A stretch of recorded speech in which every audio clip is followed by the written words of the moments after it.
Kawawa po dun si tatay. Masama po ng asawa niya. Yun yung sinasabi ko sa'yo. Di ba sabi ko tigilan mo ng tawagan ng tatay mo? Dahil demonya yung asawa niya. Kaya noon pa, yung kuya mo, ang ate mo pinipigilan ka dahil ayaw ka nilang masaktan. O tingnan mo ngayon, sa kakasuway mo sa amin, ayan, nakarinig ka tuloy ng mga masasakit na salita. Nay, wala naman po akong pakialam sa sasabihin niya eh. Ang concern ko po si tatay. Gusto ko po siyang tulungan. Ano? Paano? Nasa Canada ang tatay mo.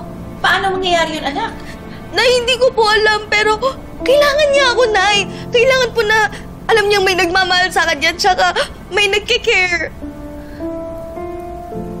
Colleen, si Jessica andoon.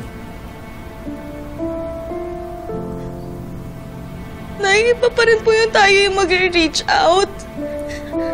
Kailangan pong malaman ni tatay na meron po siyang pamilya dito na nag-aalala sa kanya. Kahit ako na lang po, Nay.